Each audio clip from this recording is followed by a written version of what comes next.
Hello everyone, my name is Mrs. Miller. I'm the art teacher here at Haines School, and today I am going to just walk you through how I make paper mache in the classroom.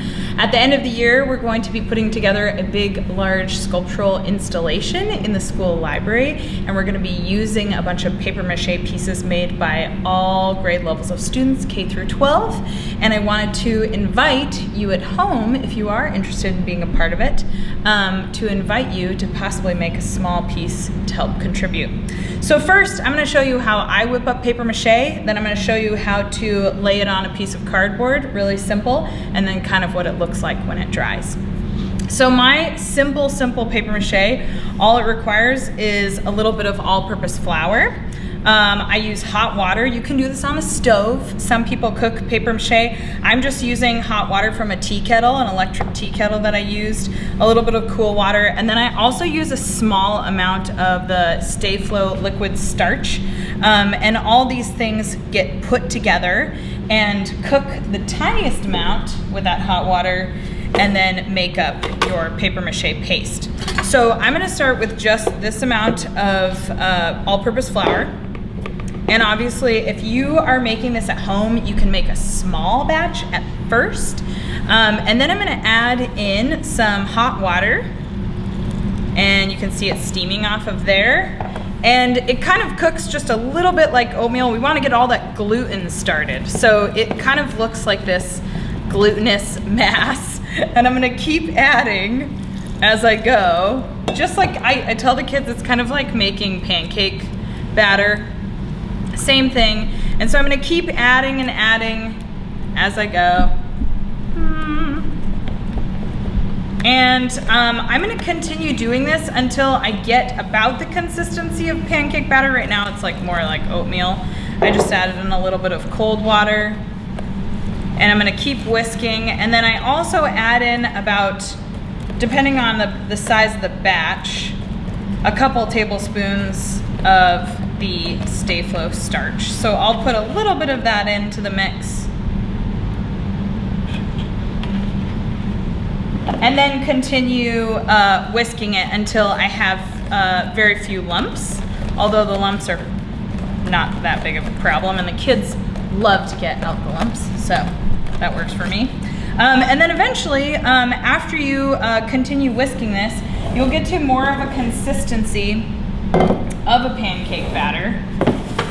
This is some paper mache paste I mixed up today with the second graders. On your hands, oh yeah, it feels great on your hands. On your hands, it should be fairly thin. You shouldn't have like a thin amount of liquid. We don't want it to get super gloppy and gloopy, but we do want all the paper to be covered.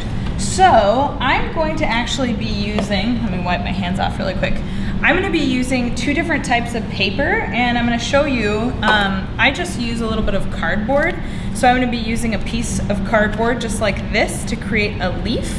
I actually cut the cardboard on an original fold so that I can get that nice kind of, I guess, the vein in the center of the leaf there. And I'm going to be using just paper from a paper bag and also some old, actually old dictionary paper that Mr. Van Wy gave me. So we're repurposing them for our sculpture. And they both work excellent for paper mache.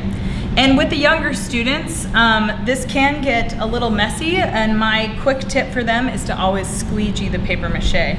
So I'm going to use a little piece of the dictionary paper, and I'm just going to say 1, 2, 3, which is what I do with them, and they let it drip over the top, and take their 2 fingers and squeegee it out. And make sure they squeegee it all off. They can use the side of the bowl, and then they lay it right on top of their piece of cardboard, and if it overlaps at all, they fold it around. And they will continue to do this, so we'll do one more, 1, 2, 3, squeegee. Make sure we don't have a bunch of gloppy, gloopy paper mache dripping everywhere, and then smooth it and always overlap, because that's where the strength comes from.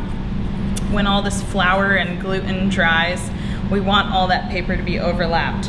So I have students go through and they actually do a whole layer of the book paper So this is a leaf that was done today by a second grader.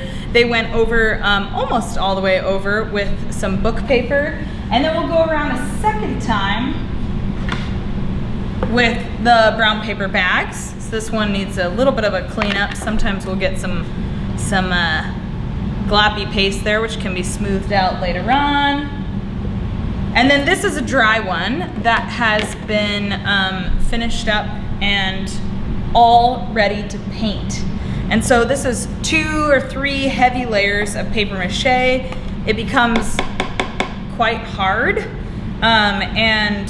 yeah, ready to be permanently installed in an installation piece, which is very exciting.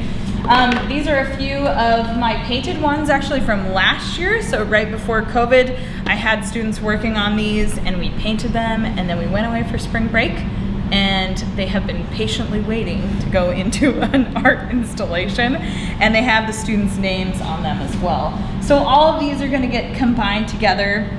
The younger primary students have been doing these simple cardboard leaves, and then as they get older, they get a little bit more structure. I use wire, I use cereal boxes, all the way up to these kind of layered flower pieces.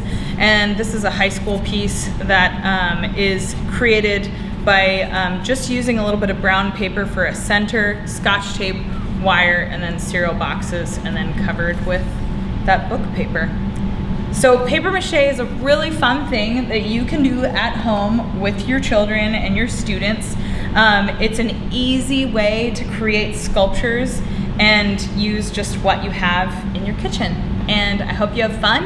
And if you're interested in creating a leaf or a piece to put in our kind of garden installation that will be in the library, just feel free to get a hold of me and let me know. You can send me an email, and that's gmiller@hbsd.net. Have fun.